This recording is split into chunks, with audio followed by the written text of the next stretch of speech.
Welcome to the master class, Building the Perfect 100-Meter Sprinter from Start to Finish. My name is Mark Mangiacotti. I'm the Assistant Track and Field Coach at Brown University.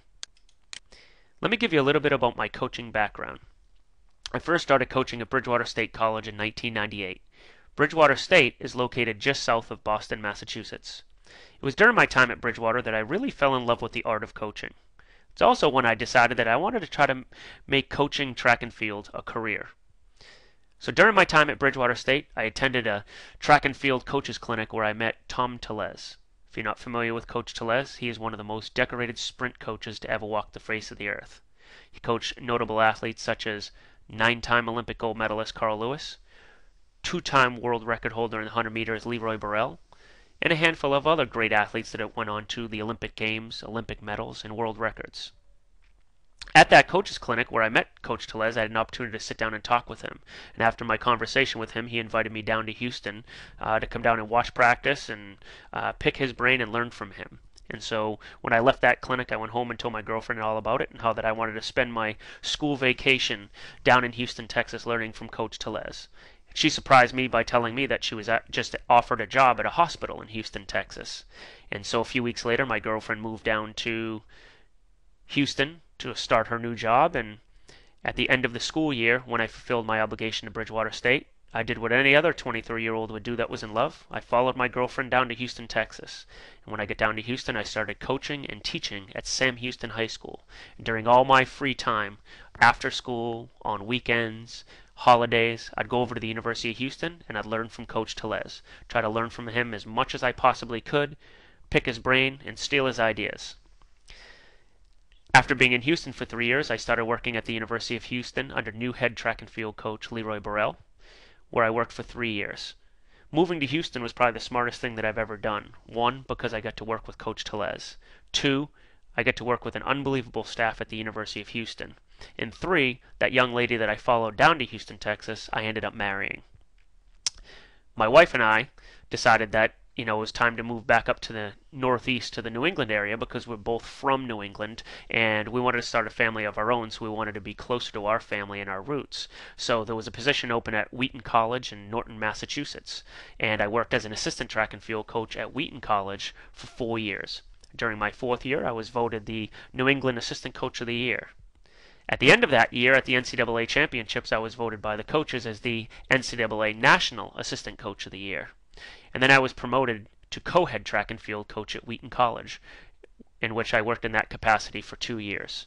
During my full 6 years at Wheaton College, I worked with 8 national champions and 53 All-Americans at the Division III level. And I've just started a brand new job working at Brown University. So I'm currently working at Brown, just finished our first indoor season. Happy to announce that our men's 4x4 just broke a 31-year-old school record. We're just getting ready to start the outdoor season, and there is also a 30-year-old 4x1 record that we're hoping to take down this year as well. Training and philosophy. This is a list of people that I respect highly as coaches. These are people that I call when I have questions, people I call when I want to bounce ideas off of people, and the people that I just steal things from because I think that's what great coaches do, is steal other great ideas from other terrific coaches. 3 major factors that we're going to consider today: the biomechanical aspect, the physical aspect, or the training, and the psychological aspect of the 100-meter sprinter. Talking about the biomechanical aspect, we're going to talk about the block setup, on your marks position, the set position, what happens at the gun, what's going on with your body during acceleration, max velocity, and deceleration. So let's get started. First things first, when we're talking about the blocks and the block setup, which foot goes in the front block? Well, I was using a legs example.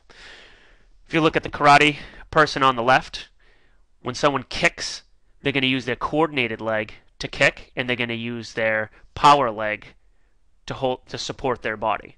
So the foot that they would kick with would be their back block, and their support leg would be their front block. Same with the football player on the right.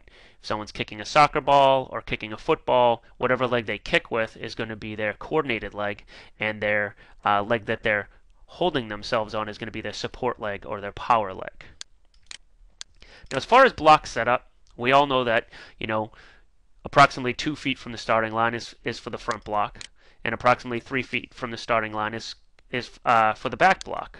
We also know that the front block is going to be at a 45-degree angle. We always use the 45-degree angle because we know that that's what's going to give us a perfect trajectory to get off the block and start moving towards the finish line. And we also know that the back block is going to be at 55 degrees.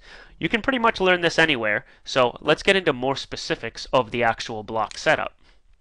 In the on your marks position, when you look at your back block, yes, it's going to be 3 foot lengths behind the line so that the back knee is 4 inches in front of the toe. So when you look down, you can see that this person's left knee is 4 inches ahead of their front foot, and that the back thigh is going to be perpendicular to the ground. The back toe is going to be just touching the ground, and the back block, of course, is at 55 degrees. Looking at the front block, you see that the front block is 2 foot lengths from the line, so that the knee splits the middle of the arm. You can see that their knee is just brushing up against their forearm. If it was too far behind the forearm, you know that the front block would be too far away. If the knee isn't sticking in front of the arm, we know that the block is too close. So the knee should be just brushing up against the forearm. The front shin should be parallel to the ground. The front toe has 1 inch or more on the track for dorsiflexion. This forces the athlete to push off the ball of their foot. This is where their power is going to come from. So they don't want to have their foot way up on the block, and they don't want it curled all the way onto the track. They want to have a little bit of their toe, mostly their big toe, curled onto the track, so they're forced to push off the ball of their foot. The front block is, of course, set at 45 degrees. Their back is going to be slightly rounded. Their head is going to be in natural alignment with the spine. Their hands are going to be in a bridge position, and their shoulders are directly over their hands. You want athletes to make sure that they have their hands in a bridge position because it gives them an extra 2 or 3 inches off the ground, which the higher their shoulders are, the easier it is to push out of the block. If they use flat hands, they're going to be lower to the ground, and it's going to make it a little bit harder to push out of the blocks. If you have athletes that have a tough time putting their weight, having some weight on their fingertips, one of the things that you want to try to do is practice doing fingertip push-ups. You can do this with the younger athletes or the girls from their knees, or you can have them do it from regular push-up stance. I always ask my athletes to do 10 fingertip push-ups, and what they do is they try to do 10, and if they can't finish all 10, that's fine. They always do 10 push-ups. They can drop to their hands and finish the rest. But by the end of the year, I expect them to all to be able to do 10 fingertip push-ups. If you can do 10 fingertip push-ups, you should be able to hold yourself in the on your marks and set position when coming out of the blocks. And again, the shoulders should be directly over the hands. They shouldn't be way in front of the line or way behind the line. Your shoulders are directly over your hands, as they are in this picture. And then the athlete should be comfortable in this position with the weight evenly distributed between the 2 hands, the back knee, and front hip. And if so, they should be balanced from front to back and right to left. So the athlete shouldn't be shifting to one side or the other, too far forward or too far backwards. Now when the athlete gets in the set position, the hips are going to be significantly higher than the shoulders. So I call this seesaw effect. As the hip goes up, the head goes down. And if they do that, they'll look like a seesaw. Knee angles are approximately 90 degrees for the front leg and 135 degrees for the back leg. Weaker athletes need higher hips and larger knee angles to try to push out of the blocks. The shin angles should be parallel to one another. The front shin is at about a 45-degree angle with the ground.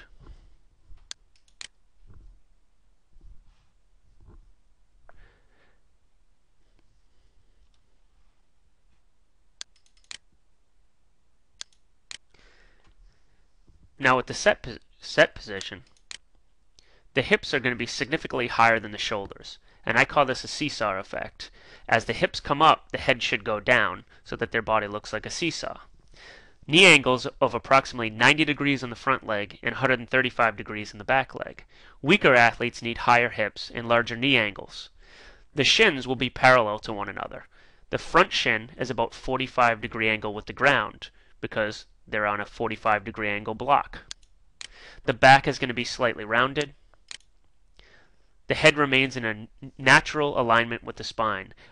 Focus of the eyes shift back as the body rises. So when they're in the ready position, their eyes are straight down at the line. As they come up, their hips go up, their head goes down, and their eyes are going to shift back towards their hands. Now, the athlete wants to place their back foot on the back block by lightly pressing the heel, putting the Achilles on stretch. I want you to just take notice that this picture does not show that, but that's something that we do ask our athletes to do, is just lightly put their feet against the block pedal so they can push off a wider surface. And the front shin and foot angle should form a 90-degree angle. Also in the set position, when the athlete raises up, they should raise simultaneously in harmony with the hips and knees in unison. There may be a slight displacement forward. Allow the center of mass to be as high as possible. Weight remains evenly distributed. No additional weight left on the hands from the on your marks position. You may feel the weight shift from the middle finger to the index finger, but the bulk of the weight is still on your front hip, not your hands. This is achieved by placing your feet on the blocks as you come up rather than pressing really hard with your feet into the blocks. The pressing into the blocks hard is what causes you to push forward and have too much weight on your hands. If the athletes simply bring their hips up and bring their head down at the same time, they should not shift too far forward. The weight is distributed between the two hands and the front hip. If one is balanced, this position can be held for a considerable amount of time. If not, the athlete is doing something wrong. And I will restate again that most likely what's going on is they're pushing against the blocks rather than just raising their hips. If they push on the blocks, all of their body weight will go too far forward. I enjoy using the hip height drill to practice coming up in the set position.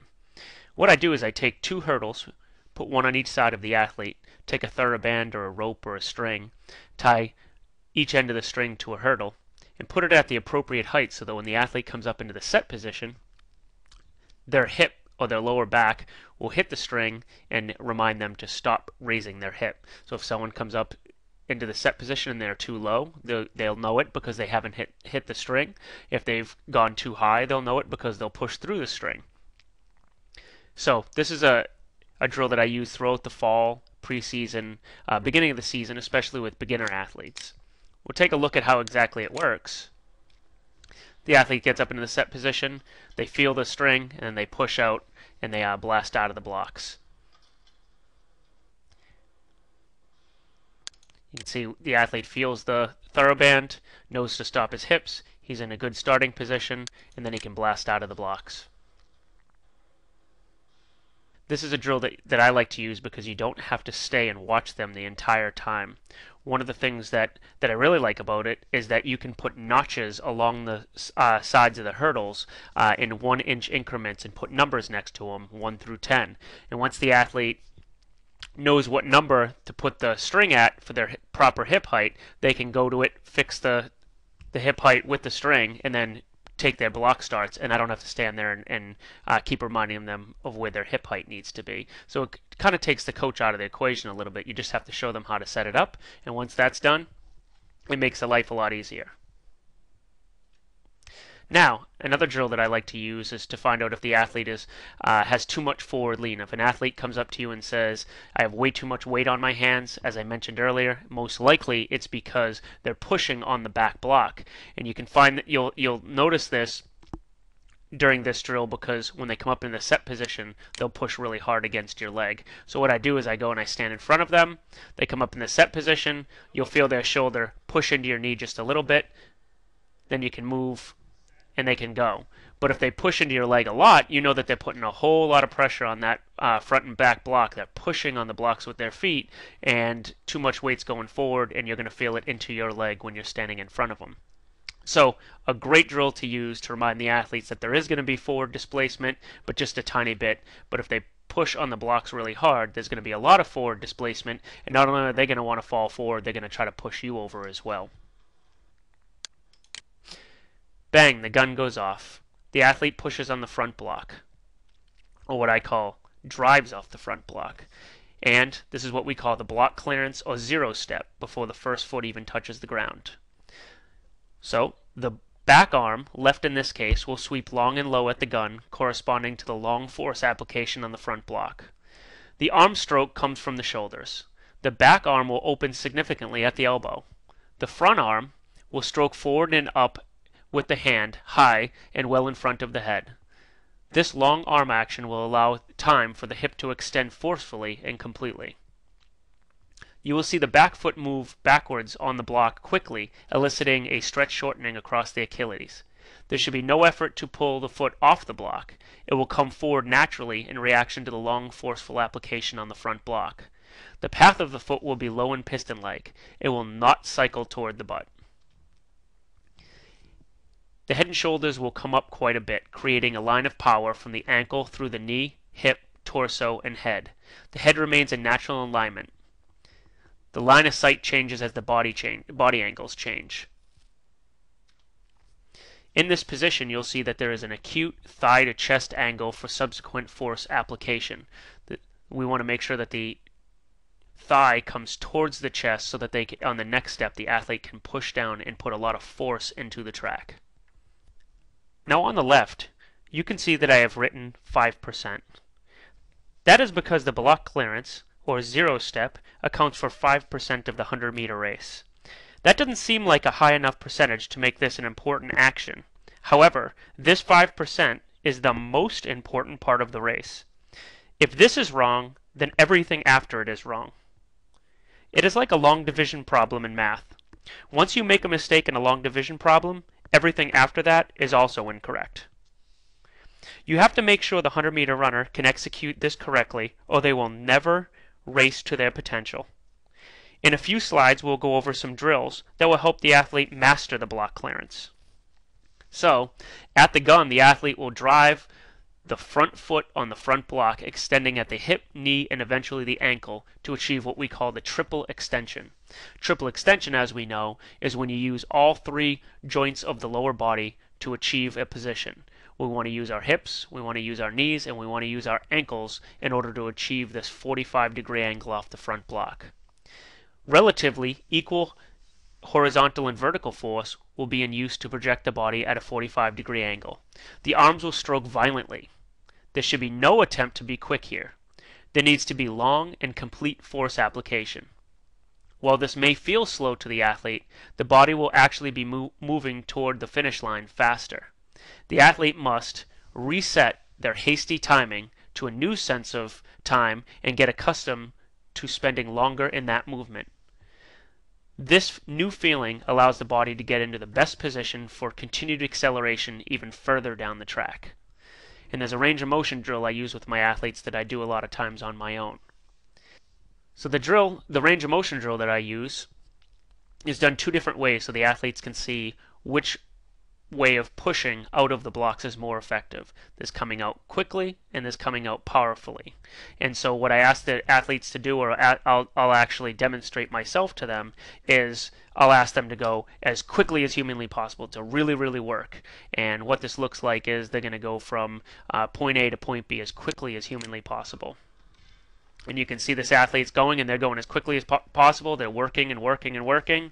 And matter of fact, I'm going to time this. So the next time he starts moving, I'm going to time it. And I'm timing it right now. He's moving quickly. And stop at that line. And I have 3 seconds flat. It's actually 3.08 to be specific. And you can see he's working hard, working hard, working hard, taking a lot of steps. And it took him 3.08 seconds to get from point A to point B. Then what I'll do is I'll ask the athlete to go through a full range of motion and to move with power from point A to point B. And you'll see that the athlete will use a full range of motion with each step, not only just with the first step, but with all of their steps. And I'm going to time the athlete moving, this time, the same distance. And stop. And that time it took 1.75 seconds.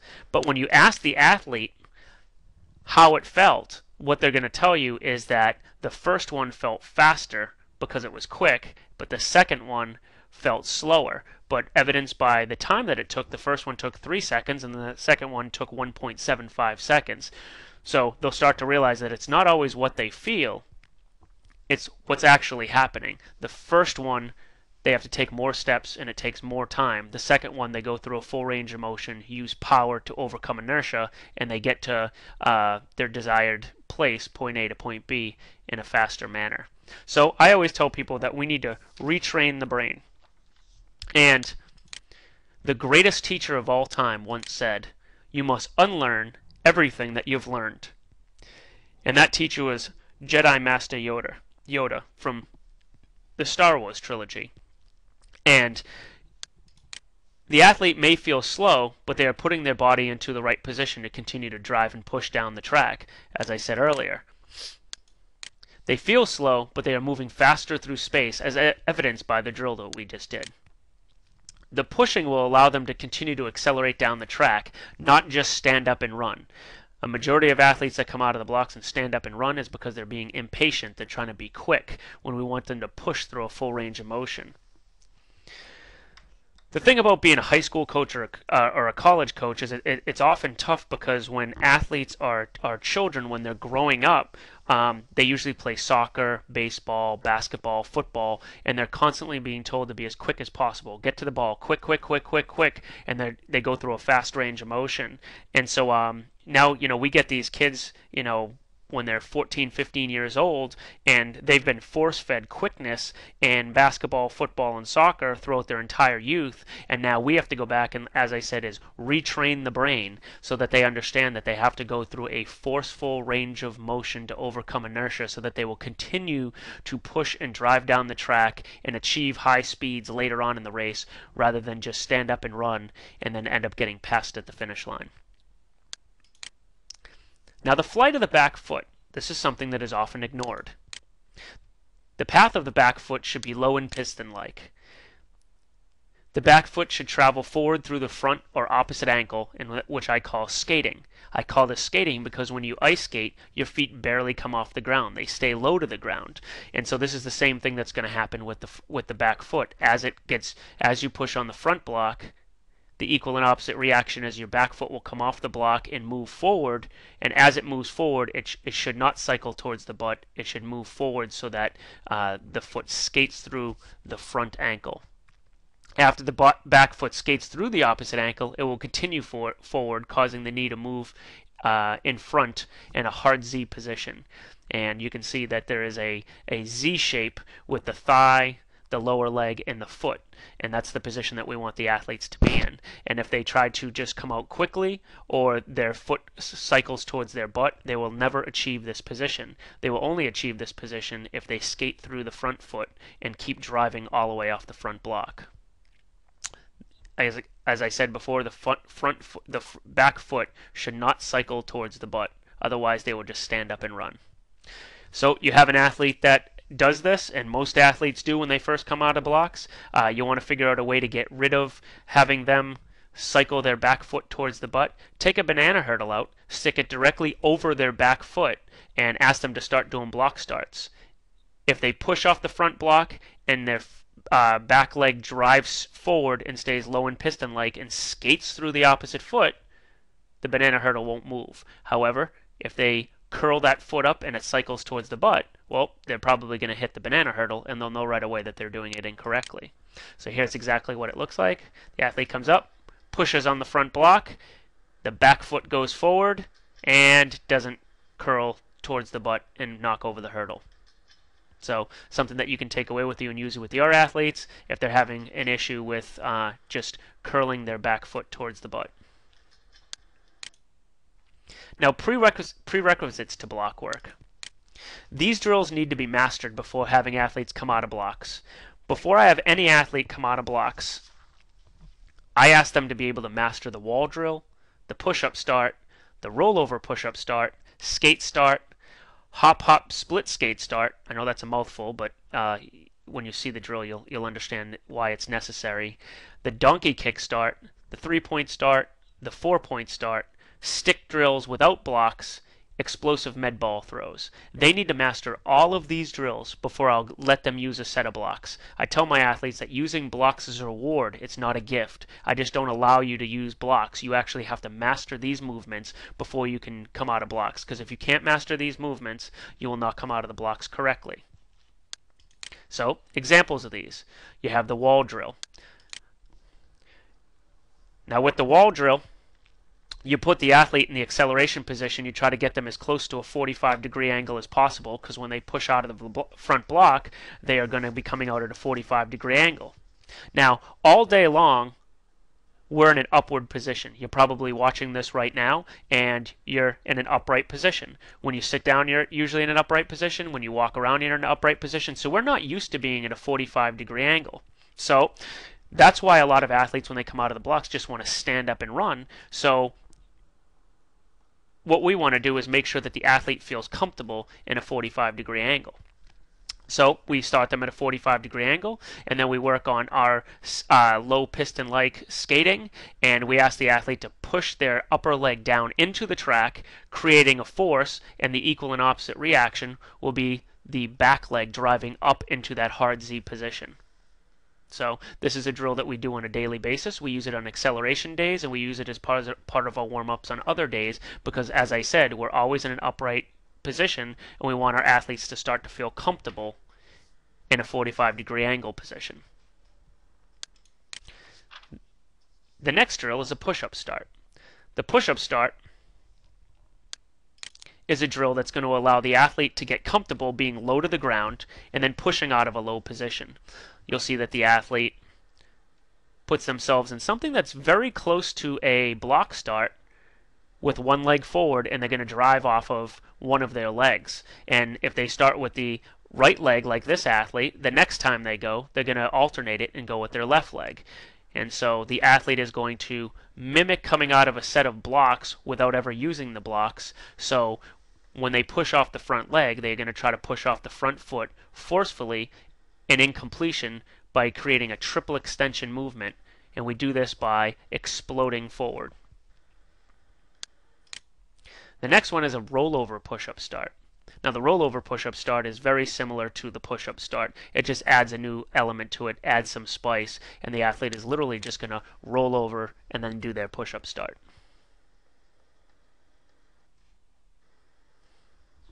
So we'll take another look. It's a rollover push-up start. Next one is a skate start. This one's a little bit more difficult to teach to kids because it's something brand new to them.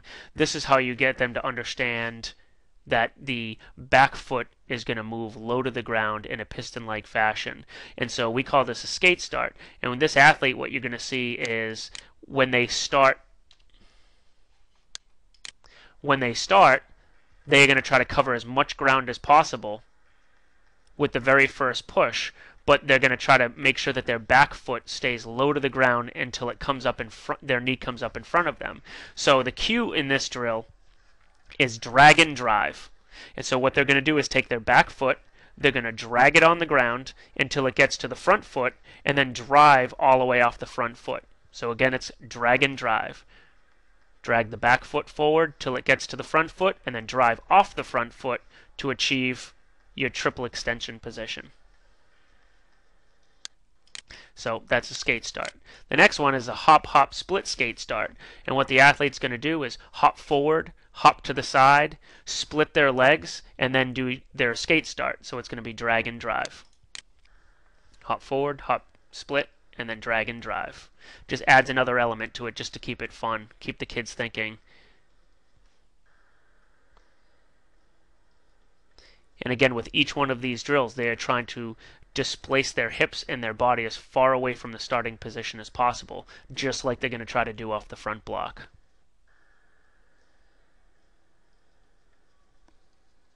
Next drill is donkey kicks.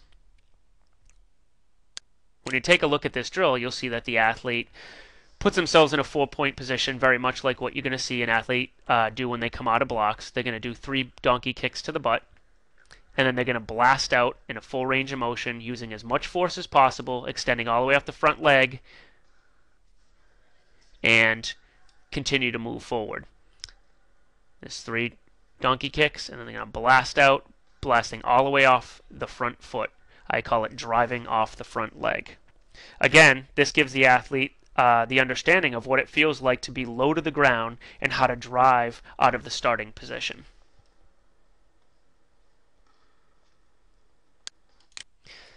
Next is the 3-point start. The 3-point start is similar to the block start. However, this position also prepares the athlete for the 4x1 starting position during the outdoor season. So the athlete's going to have their feet staggered like they would in the blocks. They're going to have one hand on the ground instead of 2. They're going to be able to utilize their back arm that's going to be in a firing position so that they can just stroke their back arm forward and their arm that's on the ground backwards and drive off the front foot in order to overcome inertia. Then, of course, we have the 4-point start. 4-point start is obviously going to be most related to the block start. It's going to resemble the block start the most. What we're looking for here is to see if the athlete can put it all together. Can they have both hands on the ground? Can they have their feet staggered? And can they push off the front block, or the front foot in this case?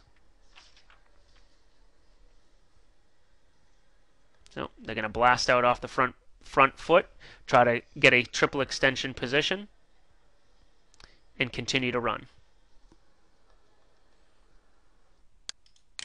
Okay, and then there's a stick drill without blocks. You notice the piece of tape on the ground as the athlete's running. What the athlete is trying to do is push their hips to each piece of tape. They're not trying to push their foot to each piece because they could end up reaching. So the athlete's going to utilize a 3-point start, and they're going to try to run and extend their hips to each one of those pieces of tape before putting their foot down. And if they do this properly, their hip will be over the tape as they put their foot down, and eventually their feet will land on the tape.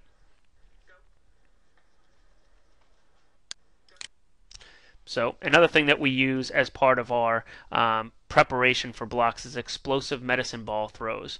This specific medicine ball throw is called overhead back. And with overhead back, you'll see the athlete explode and throw the ball as far as humanly possible.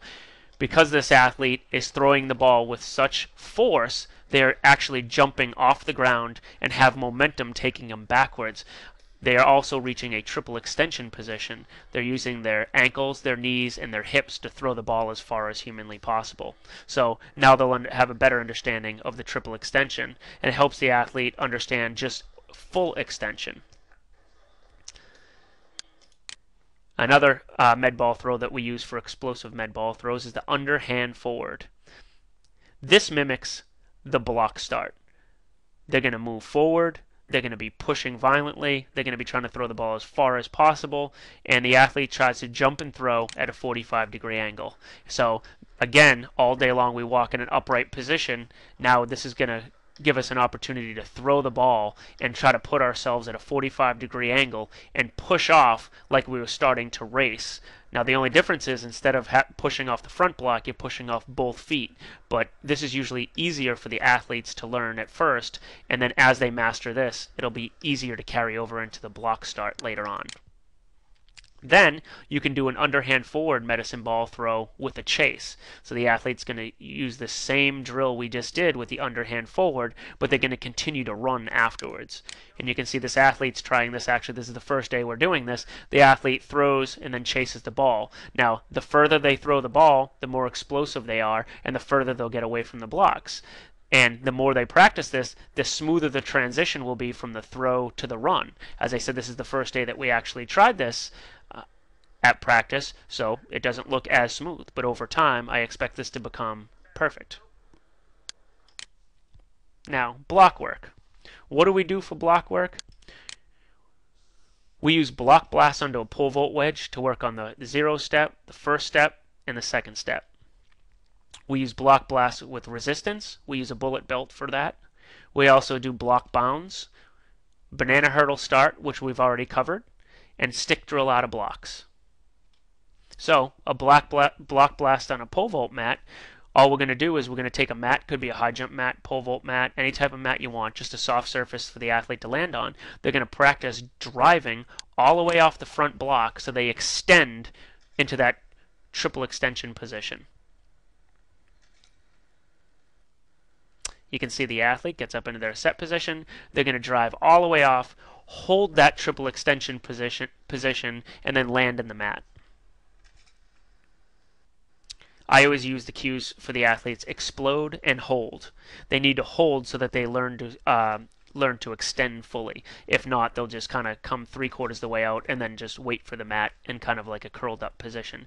So explode and hold is the cue to use with this particular drill. Now block blast with resistance. And again, I use a bullet belt for this.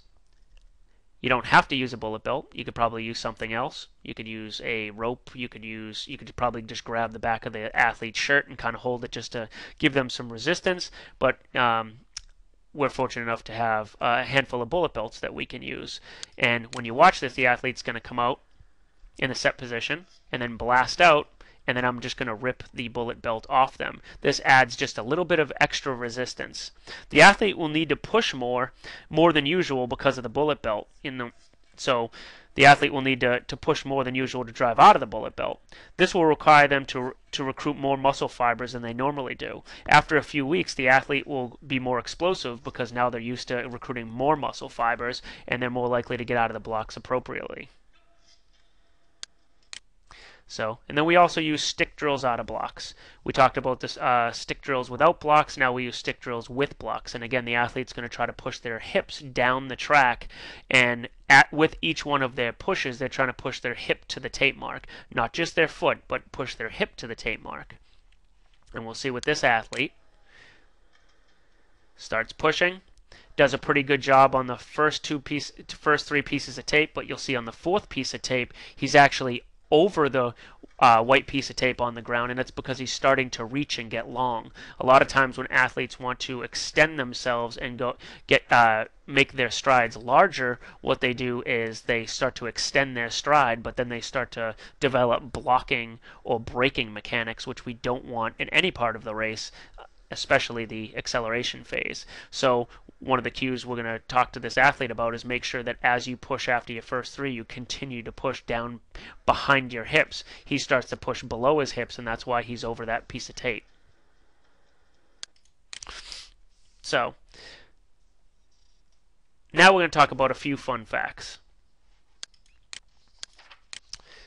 The top athletes can generate 30% of their top velocity in the initial thrust, or that 0 step. So that very first person you see below on the left, some of the top athletes in the world can generate 30% of their top speed just in that one push. So they're going to have to be able to push very violently in order to achieve that type of velocity. So what we're trying to work with our kids with all of these drills is we're trying to give them an opportunity to learn to push properly so that they can achieve high velocities right out of the blocks.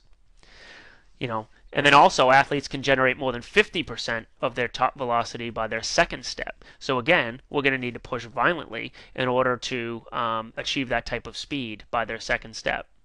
And by step 10, 80% or more of the top velocity can be achieved. So the athlete needs to continue to push to achieve these high velocities. Now acceleration. Acceleration is defined as the rate of speed increase. Athletes are always trying to accelerate as fast as possible. We need to retrain this as well. We talked about retraining the brain and the fact that athletes are always trying to stand up and run as quickly as possible because of all the sports they played as a child. Well, now we need to retrain the way they accelerate, which is going to be long, forceful pushes. Athletes should not rush this process. The amount of time on the ground is significantly greater, and the time in the air is significantly shorter during this process than later in the race. So it's going to feel slow, but as we talked about with some of the drills before, the athletes will actually be moving faster towards the finish line. The ratio changes through acceleration and transition to maximum velocity as ground contacts shorten and air time increases. But at the beginning of the race during acceleration, they're going to be spending more time on the ground and more time pushing, which to them is going to feel slow. The body angle will increase 5 to 10 degrees with each step out of the blocks. Therefore, so should the shin angle at the point of contact. So if you take freeze frame photos of your athletes or videotape your photos and pause it every time their foot hits the ground, their shin angle should be increasing about 5 to 10 degrees with each step. If not, they're going through the acceleration phase too fast.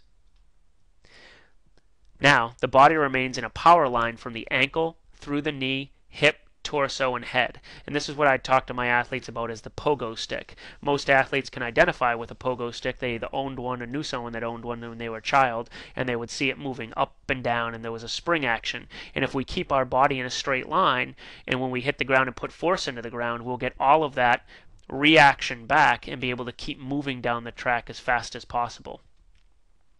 So we want to make sure that the athletes are avoiding collapsing at the ankle, knee, or hip. Any one of these three can be detrimental to them trying to accelerate and reach transition in the max velocity phase. So we want to make sure that they are pushing through their ankle, knee, and hip, not collapsing with any of these three joint areas. A stable strike on the ball of your foot under or even behind the center of mass is what we're trying to achieve during the acceleration phase. Full strides down and back, allowing the hip and knee to extend, is also what we're looking for in the acceleration phase. The arm stroke remain full in a downward and backward direction. The elbow straightens and reflexes on the backside. I always tell my athletes that when they come out of the blocks, they run on your feet, but with your hands. And a lot of times, athletes just think about what their feet are doing, but we have to realize that whatever your hands do, your feet are going to do, because as Sir Isaac Newton said, every action has an equal and opposite reaction. If we move quickly with our hands, we'll move quickly with our feet. If we move through a full range of motion with our arms, we'll move with a full range of motion with our feet. There is absolutely nothing quick or small about acceleration. It's very forceful. We want to cue power, not quickness. It requires patience to push violently. Most athletes just want to come up and run. We need to have them make sure that they're coming up 5 to 10 degrees with each one of their pushes, not just stand up and run. Each push becomes a little less horizontal and a little more vertical, as you can see evidenced by the 4 figures above. Correct extension into and off the track with one leg will yield effective reactionary recovery of the opposite leg.